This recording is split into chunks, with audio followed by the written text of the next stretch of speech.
اعوذ باللہ من الشیطان الرجیم بسم اللہ الرحمن الرحیم الحمد للہ رب العالمین والصلاة والسلام علی اشرف الانبیاء والمرسلین وعلی آلہ واصحابہ واہلہ طاعتہ اجمعین اما بعد رب اشرح لی صدری ویسر لی امری واحلل عقدۃ من لسانی یفقہوا قولی۔ الحمدللہ، اللہ سبحانہ و تعالیٰ کا بہت بڑا احسان اور شکر ہے کہ اللہ کے فضل سے عقیدہ توحید کا یہ سلسلہ جو چل رہا ہے آج اس کی 7ویں کڑی ہے۔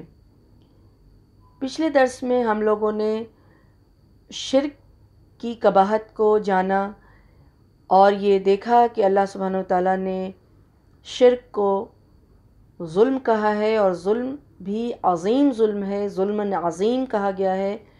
اور یہ عظیم اس لیے ہے، اتنا بڑا ظلم اس لیے ہے کہ اللہ سبحانہ و تعالیٰ کا حق جو ہے وہ انسان نہیں دے کر کے کسی اور کو دیتا ہے، اور یہ انسان کے خود اپنے لیے ہی بہت بڑا خسارے کا باعث ہوتا ہے۔ وہ اس طرح سے کہ قرآن میں ہی اللہ سبحانہ و تعالیٰ نے یہ فرما دیا ہے کہ جو بھی شرک کرے گا اس کا ٹھکانہ جہنم ہوگا، اس کے لیے جنت اللہ سبحانہ و تعالیٰ نے حرام کر دیا ہے، اور اس کے سارے عمل جو ہیں وہ برباد کر دیے جائیں گے، یعنی کہ عمل جو ہے اللہ سبحانہ و تعالیٰ کی بارگاہ میں قبول نہیں ہوگا، نیک عمل اس کے قبولیت کے درجے کو نہیں پہنچیں گے، چاہے وہ نمازیں ہوں، صدقہ خیرات ہو، یا بہت بڑے بڑے نیک اعمال ہوں۔ کوئی بھی شرک کے ساتھ کیے گئے نیک عمل جو ہے شرک کی موجودگی میں وہ قابل قبول نہیں ہوتے ہیں۔ یہ ساری باتیں ہم لوگوں نے اللہ کی کتاب قرآن سے دیکھا، کیونکہ ایک کلمہ پڑھنے والے کا یہ ایمان ہے کہ قرآن اللہ کی کتاب ہے، قرآن اللہ کا پیغام ہے، اللہ کی باتیں اس میں ہیں، اللہ تعالیٰ ہم لوگوں سے فرماتے ہیں، تو اللہ کا حکم ہے اس میں۔ تو یہ میری اور آپ کی بات نہیں، یہ قرآن اللہ کی کتاب ہے، اور اللہ سبحانہ و تعالیٰ نے اس قرآن میں فرمایا ہے کہ جو شرک کرے گا اس کے عمل برباد کر دیے جائیں گے، اس کے عمل جو ہیں وہ آخرت میں کوئی وزن اس کا نہیں ہوگا، وہ خسارے میں ہوگا ویسا انسان، اور ویسے انسان کے لیے چاہے وہ کتنے بھی بڑا عمل کیے ہوا ہو اس کے لیے جنت حرام ہے، وہ جہنم میں جائے گا۔ تو اس طرح سے پتہ چلا کہ شرک کتنا خطرناک ہے۔ اللہ سبحانہ و تعالیٰ کا حق اگر کوئی انسان نہ دے، ایسے تو دے ہی نہیں سکتا ہے، لیکن جو چیز اللہ نے فرمائی ہے کہ اللہ سبحانہ و تعالیٰ کے لیے ہی خاص ہو عبادت، تو جو چیز اللہ نے فرمائی ہے اس کی کوشش کرنی ہے، اور وہ اللہ تعالیٰ کو اس سے کوئی بھی فرق نہیں پڑتا۔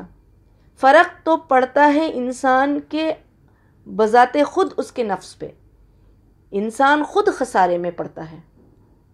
تو اس طرح سے ہم لوگوں نے پچھلے درس میں شرک کی قباحت اور اس کے خطرناک ہونے کو جانا کہ کتنا خطرناک ہے۔ اس کے بعد سے یہ سوال ذہن میں آتا ہے کہ کیا مسلمان بھی، کیا ایک مسلم بھی، کیا ایک کلمہ پڑھنے والے بھی مشرک ہو سکتے ہیں؟ تو اس کا جواب کیا تھا؟ اس کا جواب تھا کثرت سے۔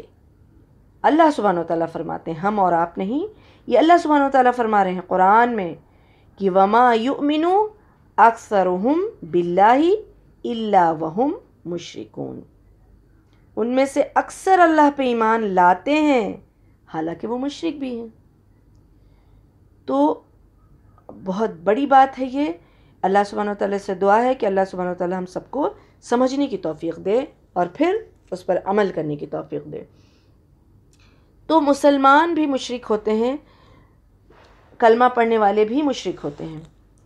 اب نیک اعمال کے بارے میں بھی ہم لوگوں نے پچھلے درس میں دیکھ لیا کہ کفار قریش اور مشرکین مکہ، جن کے بارے میں رہتی دنیا تک قرآن میں اللہ سبحانہ و تعالیٰ نے ان کے بارے میں فرما دیا ہے کہ ان کا کیا انجام ہو رہا ہے، اور لیکن ان کے عمل کے بارے میں بھی ہم جانتے ہیں، اور اللہ سبحانہ و تعالیٰ نے قرآن اور حدیث میں بیان فرمایا ہے کہ ان کا عمل کیسا تھا۔ وہ اللہ کا گھر بیت اللہ انہوں نے تعمیر کیا تھا۔ ہم لوگوں نے پچھلے درس میں سارا کچھ دیکھا۔ وہ نماز پڑھتے تھے، وہ روزہ رکھتے تھے، وہ زکوٰۃ دیتے تھے، وہ حج کرتے تھے، یعنی کہ بڑا کام، لوگوں کو کھانا کھلاتے تھے، حاجیوں کی خدمت کرتے تھے۔ تو یہ کوئی چھوٹا موٹا یہ سب کام نہیں تھا۔ غلام آزاد کرتے تھے، تو اعتکاف میں بیٹھتے تھے۔ تو اس طرح سے ان کے بڑے بڑے عمل تھے جو جنت تک پہنچانے والے عمل ہیں، لیکن وہ کفار اور مشرک کہلائے اور ان کا وہی انجام ہوگا جو کفار اور مشرک کا ہوتا ہے۔ اس کی وجہ صرف اور صرف اس کی وجہ شرک کرنا۔ وہ اللہ تعالیٰ کی ذات کو بھی مانتے تھے، اللہ سبحانہ و تعالیٰ کو اپنا رب بھی مانتے تھے، اللہ سبحانہ و تعالیٰ کو اپنا خالق اور مالک بھی مانتے تھے، لیکن ساتھ میں وہ شرک کرتے تھے۔ تو شرک کی قباحت ہم لوگوں نے پچھلے درس میں الحمدللہ دیکھ لیا تھا۔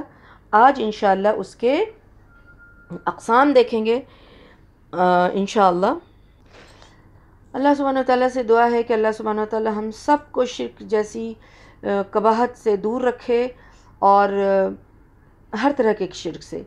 تو آئیے اب ہم لوگ شرک کی خباثت اور اس کی ہولناکی کو جاننے کے بعد اب شرک کی قسمیں جانیں۔ شرک کی 2 قسمیں ہیں، ایک ہے شرک اکبر اور دوسرا ہے شرک اصغر۔ شرک اصغر کی 2 قسمیں ہیں، شرک جلی اور شرک خفی۔ شرک اکبر کیا ہے؟ شرک اکبر کسی عبادت کو غیر اللہ کے لیے خاص کر لینا، یا اس عبادت میں غیر اللہ کو شریک کر لینا، یعنی شامل کر لینا۔ غیر اللہ کا کیا مطلب ہے؟ اللہ کے علاوہ کسی بھی چیز، اللہ کے علاوہ کسی سے بھی کسی کو خاص کرنا یا کسی کو شامل کر لینا شرک اکبر کہلاتا ہے۔ اس لیے کہ عبادت جو ہے صرف اللہ کے لیے خاص ہے، عبادت صرف اللہ کے لیے خاص ہے۔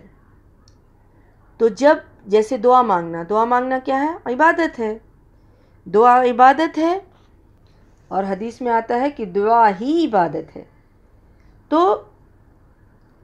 پھر غیر اللہ سے دعا کرنا یا غیر اللہ کے تقرب حاصل کرنے کے لیے، یعنی کہ ان کی قربت حاصل کرنے کے لیے اس کی بارگاہ میں جو ہے جانور ذبح کر رہے ہیں، یا نذر و نیاز کر رہے ہیں، یا چادریں چڑھا رہے ہیں، یا چراغاں کر رہے ہیں، یا مردوں سے، قبر والوں سے، یا پھر جن اور شیاطین سے خوف کھاتے ہیں، اور اس خوف کھا کر کے کہ کوئی تکلیف نہ پہنچ جائے، کسی بیماری میں مبتلا نہ کر دیں، پھر ہم غلط عمل کرتے ہیں۔ اسی طرح غیر اللہ سے ایسی امیدیں وابستہ رکھ لیتے ہیں جو صرف اللہ سبحانہ و تعالیٰ کے اختیار میں ہے، اور وہ کیا؟ وہ یہ کہ حاجت پوری کرنے والا، کسی اور کو سمجھنا اللہ سبحانہ و تعالیٰ کے علاوہ، مصیبت دور کرنے والا، یا اس پہ ہی اعتماد کرنا پوری طرح سے۔ تو یہ ساری چیز جو ہے شرک اکبر میں آتا ہے، اور جو انسان شرک اکبر کرتا ہے وہ اسلام سے خارج ہو جاتا ہے، یعنی وہ مشرک ہے اور اس کا ٹھکانہ جہنم ہے۔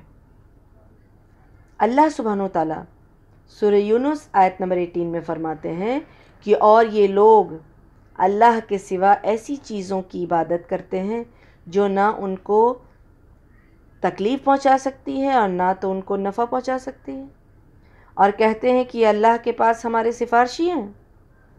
آپ کہہ دیجئے کہ کیا تم اللہ کو ایسی چیز کی خبر دیتے ہو جو اللہ کو معلوم نہیں، نہ آسمان میں اور نہ زمین میں؟ وہ پاک اور برتر ہے ان لوگوں سے جو وہ شرک کر رہے ہیں۔ اب اس آیت میں اللہ سبحانہ وتعالیٰ نے کیا فرمایا کہ یہ سارے کام جو ہے کرنے والوں سے یہ پوچھئے کہ یہ سب تم لوگوں کو کہاں سے پتہ چلا؟ کیا اللہ سبحانہ وتعالیٰ نے کوئی سند نازل کی ہے؟ نعوذ باللہ نعوذ باللہ۔ اللہ سبحانہ وتعالیٰ فرما رہے ہیں کہ کیا تم اللہ کو ایسی چیز کی خبر دیتے ہو کہ اللہ کو خبر ہی نہیں تھا کہ اللہ نے ان چیزوں کو اختیار دیا ہے، اللہ تعالیٰ ان چیزوں سے تمہیں نفع اور نقصان پہنچائے گا؟ کیا اللہ سبحانہ وتعالیٰ نے اس چیز کی خبر دی اور اللہ کو خود ہی پتہ نہیں ہے؟ تو اللہ سبحانہ وتعالیٰ یہ فرما رہے ہیں کہ پوچھئے ان لوگوں سے کہاں سے یہ بات پتہ لگی؟ کیا اللہ کو خبر نہیں تھا، معلوم نہیں تھا؟ تم یہ بات بتا رہے ہو؟ یہ ساری چیز اللہ پہ جھوٹ کرنا ہے، یہ ساری چیز اللہ پہ جھوٹ کرنا۔ کوئی اختیار نہیں، نہ مردوں کو اختیار ہے، نہ قبر والے کو اختیار ہے، نہ اللہ کی مرضی کے بغیر کسی انسان کو کوئی اختیار ہے، نہ تو جن اور شیاطین کو کوئی اختیار ہے۔ کسی سے امید، کسی سے دعا اور کسی سے کوئی بھی بیماری اور صحت کے دینے اور نہ دینے والا کوئی بھی نہیں ہے۔ تو جو ایسے کاموں میں مبتلا ہے وہ شرک اکبر کر رہا ہے، اور وہ پھر اسلام سے ویسے لوگ خارج ہو جائیں گے۔ دوسرا شرک کیا ہے؟ دوسرا قسم جو ہے وہ شرک اصغر ہے۔ شرک اصغر سے بندہ جو ہے دین اسلام سے خارج تو نہیں ہوتا، البتہ اس کی توحید میں کمی آ جاتی ہے اور شرک اکبر تک رسائی کا ذریعہ بنتا ہے، یعنی شرک اکبر تک پہنچنے کا ذریعہ بن جاتا ہے۔ انسان شرک اصغر کرتے کرتے شرک اکبر تک پہنچ جائے، اس کے لیے آسانی ہو جاتی ہے، اس لیے شرک اصغر سے بھی بچنا ہے۔ لیکن یہ اسلام سے خارج نہیں کر رہا ہے جب ایک انسان شرک اصغر کر رہا ہوتا ہے، جیسا کہ اس میں دو قسمیں بتائی گئی ہیں۔ شرک اصغر کی دو قسمیں، ایک شرک اصغر جلی اور دوسرا شرک اصغر خفی۔ شرک اصغر جلی کیا ہے؟ یہ جو ہے وہ شرکیہ الفاظ کہنا ہوتا ہے، شرکیہ الفاظ کا ادا کرنا یا شرکیہ اعمال، جیسے اللہ کے علاوہ یعنی غیر اللہ کی قسم کھا لینا۔ اس کے بارے میں رسول اللہ صلی اللہ علیہ وسلم نے فرمایا ہے کہ جس نے غیر اللہ کی قسم کھائی اس نے کفر کیا یا شرک کیا۔ تو غیر اللہ کی قسم کھانا شرک ہے، شرک اصغر میں آتا ہے۔ اب شرک جلی کی دوسری مثال یہ ہے کہ کوئی انسان یہ کہے کہ اگر اللہ اور فلاں نہ ہوتا، جبکہ کیا کہا جائے گا؟ جیسا اللہ نے چاہا پھر فلاں نے چاہا۔ تو پھر جو اس میں لگا تو اس سے پھر بات واضح ہو گئی کہ اللہ بندے کی مشیت جو ہے اللہ کی مشیت کے تابع ہے، یعنی اللہ کی بندے کی مرضی جو ہے وہ اللہ کی مرضی کے تابع ہے، اللہ کی مرضی ہوگی پھر کچھ ہو سکتا ہے۔ تو اس طرح سے یہ شرک اصغر جلی ہے قول میں اور اعمال میں۔ اس کے بعد اللہ سبحانہ وتعالیٰ قرآن میں کیا فرماتے ہیں کہ وَمَا تَشَاءُونَ إِلَّا أَن يَشَاءَ اللَّهُ رَبُّ الْعَالَمِينَ، کہ اور تم اللہ رب العالمین کے چاہے بغیر کچھ چاہ ہی نہیں سکتے۔ تو اس طرح سے اگر کوئی کہے کہ یہ ڈاکٹر نہ ہوتا تو میری بیماری ٹھیک نہ ہوتی، نعوذ باللہ، شفا دینے والا اللہ کی ذات ہے، اللہ کی مرضی نہ ہوتی تو اللہ سبحانہ وتعالیٰ اس ڈاکٹر کے ہاتھ میں شفا ہی نہ دیتے۔ تو شفا دینے والی اللہ کی ذات ہے، تو اس طرح سے کہنا کہ یہ ڈاکٹر نہ ہوتا تو بیماری ٹھیک نہیں ہوتی، یا پھر یہ انسان نہ ہوتا تو میرا یہ کام ہی نہیں ہوتا، تو یہ سب شرکیہ الفاظ ہیں ان سے بچنا ہے. یہ سارے جو ہیں شرک اصغر جلی میں آتے ہیں. اور شرکیہ افعال میں کیا ہے؟ یہ الفاظ تھے. اور اعمال میں کیا ہے؟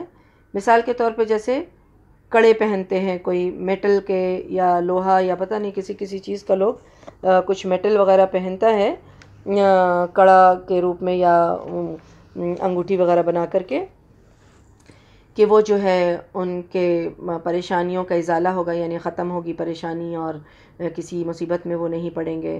یا دھاگا باندھتے ہیں، یا نظر بد سے بچنے کے لیے اس طرح کا کام کرتے ہیں، یا تعویذ وغیرہ پہنتے ہیں. تو ان کا یہ سارا جو عمل ہے جو ہے شرک اصغر میں ہی آتا ہے، شرک اصغر جلی میں آ رہا ہے. لیکن اگر یہ ان کا عقیدہ یہ ہو جائے، اس کے متعلق انہی چیزوں کے متعلق یہ عقیدہ ہو جائے، یہ چیزیں خود جو ہے وہ ذریعہ ہے ان کے مصیبت سے بچانے کا یا راحت پہنچانے کا. ان کی پتھر جو وہ اسٹون پہنتے ہیں، یا جو کڑا پہن رہے ہیں، یا جو دھاگا پہن رہے ہیں، یا کچھ اس طرح کا جو یہ ساری چیزیں جو کر رہے ہیں، اس میں ان کا عقیدہ، ان کی سوچ، ان کا عمل یہ ہے کہ وہ سمجھتے ہیں کہ یہی چیزیں ان کے مصیبت سے دور کرنے کے لیے ہے یا ان کو راحت پہنچانے والی ہے. تو پھر یہ شرک اصغر میں چلا جائے گا. پھر یہ شرک اکبر میں چلا جائے گا. اور اس کے لیے کیونکہ یہ غیر اللہ کے ساتھ ان کا جو رابطہ کا اظہار ہو رہا ہے اس میں، اور جو صرف اللہ کے لیے خاص ہے، اللہ کے لیے جو چیز خاص ہے اس کو کسی اور چیز کے لیے اس سے رابطہ جوڑ دیا، تو یہ پھر شرک اکبر میں چلا جائے گا. اگر پوری طرح عقیدہ ہی یہی ہے کہ اگر ہم انگوٹھی نہیں پہنیں گے، یہ اسٹون نہیں پہنیں گے، تو ہمارے روزی میں جو ہے وہ برکت نہیں ہوگی، نعوذ باللہ. اگر ہم یہ کڑا نہیں پہنیں گے تو بیماری آ جائے گی، تو اس کو ہی اختیار دے دینا، تو نعوذ باللہ نعوذ باللہ یہ سب جو ہے وہ شرک اکبر میں پھر آ جائے گا. پھر وہ شرک اکبر کا جو رول ہے کہ وہ اسلام سے خارج. اب ہے شرک اصغر خفی. یہ ارادوں اور نیتوں کا شرک ہوتا ہے. شرک اصغر خفی جو ہے وہ کیا ہے؟ ارادوں اور نیتوں کا شرک ہوتا ہے. جیسے ریاکاری یا شہرت کے حصول کے لیے کوئی کام کرنا، یا اللہ کی بندگی تو کر رہے ہیں، مقصد تو ہے، لیکن باطن میں کیا ہے کہ ریاکاری ہے، شہرت بھی ہے، اس میں شاباشی کا ملنا بھی ہے، یا لوگوں کے دوران جو ہے لوگوں کے بیچ میں تعریف کے حصول کا بھی مقصد ہے. یعنی عبادت تو اللہ کے لیے ہی کر رہے ہیں، عبادت اللہ کے لیے ہی کر رہے ہیں، نیک اعمال جو ہے وہ اللہ کے لیے ہی کر رہے ہیں، لیکن اس میں کس چیز کی ملاوٹ ہے؟ ملاوٹ اس چیز کی ہے کہ شہرت ذرا حاصل ہو جائے، ذرا لوگ جو ہے وہ شاباشی دیں، ذرا لوگ تعریف کریں، یا مجھے کوئی کچھ ایسا سمجھیں اچھائی کے اس میں، یعنی یہ کچھ اور بھی نیت اس میں شامل ہو جانا، تو یہ پھر شرک اصغر خفی میں آئے گا. اور وہ عمل خاص جس عمل میں یہ نیت اور ارادہ شامل ہو گیا، تو پھر جب اس میں اخلاص نہیں رہا عمل میں، تو پھر وہ عمل جو ہے وہ برباد ہو جائے گا. اس عمل کا اللہ سبحانہ وتعالیٰ کے یہاں کوئی صلہ نہیں ملنے والا ہے. اور اس سے دوسرے جو اچھے عمل ہیں، اخلاص والے عمل ہیں، وہ برباد نہیں ہو رہے ہیں. صرف وہ عمل برباد ہو رہے ہیں جس کے متعلق اخلاص نہیں ہے، اور جن میں یہ دنیاوی حصول جو ہے اس کے اندر مقصد بن گئی ہے اور وہ شامل ہو گئی ہے. تو وہ عمل جو ہے وہ برباد ہو جائے گا، کیونکہ اللہ سبحانہ وتعالیٰ فرماتے ہیں کہ فَمَنْ كَانَ يَرْجُو لِقَاءَ رَبِّهِ فَلْيَعْمَلْ عَمَلًا صَالِحًا وَلَا يُشْرِكْ بِعِبَادَةِ رَبِّهِ أَحَدًا. تو جسے بھی اپنے رب سے ملنے کی آرزو ہو، اسے چاہیے کہ نیک اعمال کرے اور اپنے رب کی عبادت میں کسی کو شریک نہ ٹھہرائے۔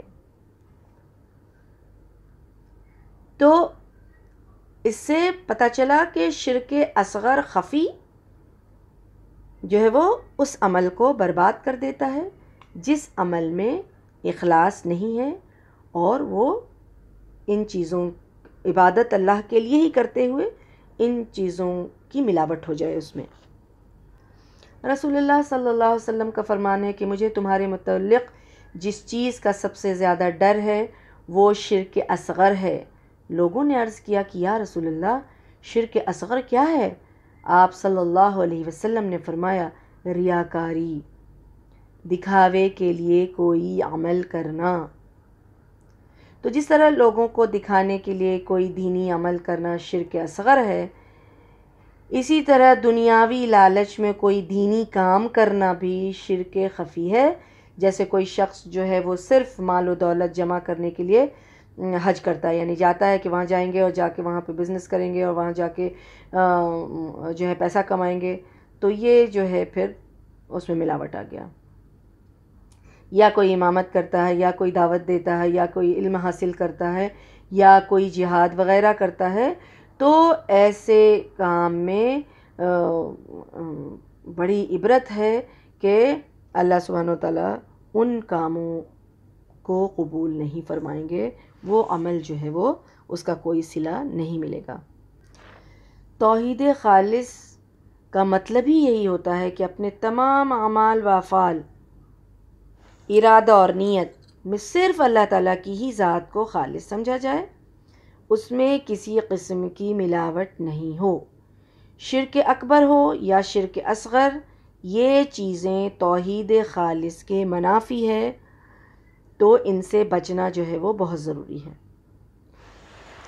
تو اس سے کیا پتہ چلا کہ شرک اکبر اور شرک اصغر میں کیا فرق ہے؟ جب ہم عمومی طور پہ دیکھیں گے تو شرک کا لفظ بولا جائے تو سمجھنا بھی ضروری ہے کہ اس سے مراد شرک اکبر ہے یا شرک اصغر۔ تو اس لیے کہ دونوں میں فرق ہے اور دونوں کے مرتکب یعنی کرنے والے کی سزا بھی مختلف ہے، تو دونوں جرم کی نوعیت چونکہ جدا ہے، اس لیے ان کا فرق بھی جاننا جو ہے وہ ضروری ہے۔ پہلا فرق کیا ہے کہ شرک اکبر سے بندہ جو ہے ملت اسلامیہ سے خارج ہو جاتا ہے، یعنی اسلام سے وہ خارج ہو جائے گا شرک اکبر کرنے والا شخص، جبکہ شرک اصغر سے اسلام سے خارج نہیں ہوتا ہے۔ پہلا فرق۔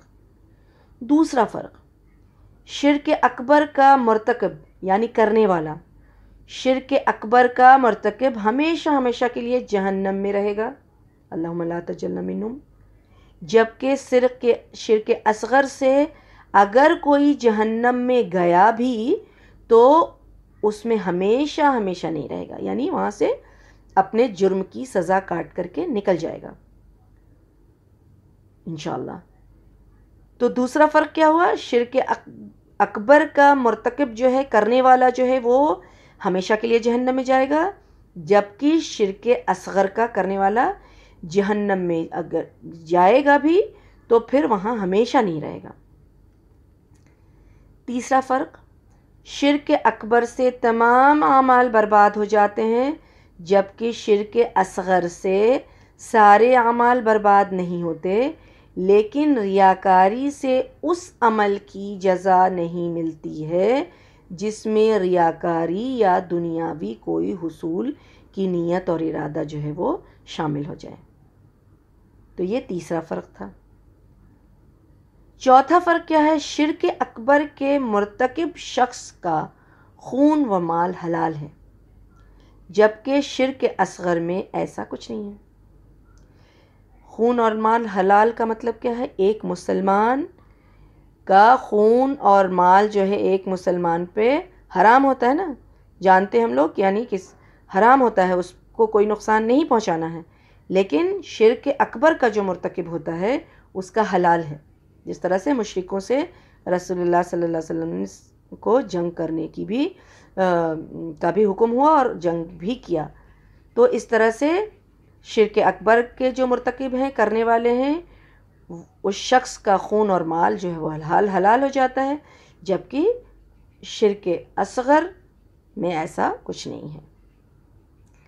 لیکن اب ایسا نہ سمجھے انسان کہ چلو شرک اصغر کرنے میں کوئی حرج نہیں، بالکل نہیں۔ شرک اصغر ہونے کا مطلب یہ نہیں ہے کہ اسے معمولی سمجھا جائے، کیونکہ شرک اصغر کا مرتکب بھی عظیم خسارے میں ہوتا ہے، بہت بڑا خسارہ اس کو ہوتا ہے کہ شرک اصغر بڑے سے بڑے جو ہے وہ شرک اصغر جو ہے وہ بڑے سے بڑے گناہ سے زیادہ خطرناک ہوتا ہے۔ بعض اہل علم نے قرآنی آیات کے عموم سے استدلال لیا ہے، اور وہ کہتے ہیں کہ ہر قسم کے شرک کو ناقابل معافی قرار دیا گیا ہے۔ اب اللہ عالم، لیکن شرک اصغر سے انسان کو اس چیز کی خبر بھی نہیں ہوتی ہے، اور اس کے اعمال جو ہے وہ برباد ہوتے چلے جاتے ہیں، اور پھر وہ ایک راستہ بھی ملتا ہے جب انسان پھر شرک اکبر کی طرف اس کی رسائی ہوتی چلی جاتی ہے۔ تو اس لیے دونوں ہی شرک جو ہے وہ خطرناک ہے، اور ہر طرح کے شرک سے بچنے کی کوشش کرنی ہے۔ واضح طور پہ اس کو سمجھنا اس لیے بھی ضروری ہے، امام ابن قیم رحمۃ اللہ فرماتے ہیں، ارادوں اور نیتوں کا شرک ایسا سمندر ہے جس کا کوئی کنارہ نہیں، بہت ہی کم لوگ ہیں جو اس سے بچ پاتے ہیں۔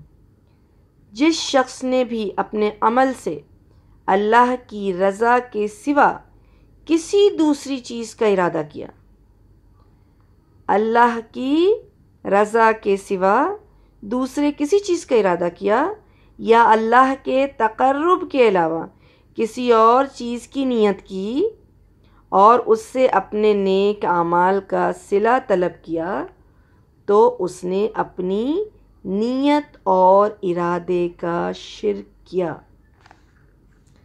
نیت اور ارادے کا اس نے شرک کیا، اور اس سے بچنا جو ہے وہ کہا جاتا ہے کہ اس سے شاید ہی کوئی انسان بچ پاتا ہے، لیکن ضروری یہ ہے کہ شرک اصغر سے بھی جو ہے وہ بچنے کی ہر آن کوشش کرتے رہنا ہے۔ تو شرک کے اقسام کو جاننے کے بعد اب ہم لوگ انشاءاللہ شرک کے ذرائع کیا ہیں، یعنی کس ذریعے سے انسان جو ہے وہ شرک میں مبتلا ہو جاتا ہے، اس کو بھی انشاءاللہ ہم لوگ دیکھیں گے۔ ویسے شرک کا ٹھیک ٹھاک سے شمار کرنا تو مشکل ہے کہ یہ کہ شیطان کس طریقے سے انسان کو اپنے خالق اور حقیقی مالک سے جو ہے وہ دور کر دیتا ہے، اور اسباب اور ذریعہ جو ہے وہ ہمارے معاشرے میں اتنا پھیلا ہوا ہے کہ اس کو جو ہے پورے اچھی طریقے سے ایک ایک چیز کو جاننا جو ہے وہ بہت ہی مشکل کام ہے، بہت ہی مشکل ہے اس کو شمار کرنا، گننا۔ لیکن پھر بھی اللہ سبحانہ وتعالیٰ کے اذن سے جو چیز واضح ہے اس چیز کو سمجھیں گے ہم لوگ، اور ایک فارمولا ہے جو ہم لوگ اس کو دیکھیں گے، اور اس فارمولا کے بیس پہ ہم اپنے عمل کو تولیں گے، اور اپنے زندگی کے سم کو جو ہے اس میں سالو کریں گے، تاکہ ہمیں سمجھ میں آ جائے کہ ہم جو ہے کس راستے پر چل رہے ہیں۔ تو اس میں بہت ساری چیزیں ہیں، تو ہم انشاءاللہ ہم لوگ ایک ایک کر کے جیسے جیسے ہم لوگوں کا وقت جو ہے وہ ختم ہو رہا ہے، تو انشاءاللہ ہم لوگ ایک ایک کر کے دیکھیں گے۔ اس میں کچھ چیزیں جو ہے جس کا نام ابھی انشاءاللہ ہم بتا دیتے ہیں، اس کے بعد انشاءاللہ اس کی جو ایکسپلینیشن ہوگا وہ نیکسٹ درس میں انشاءاللہ ہم لوگ کریں گے۔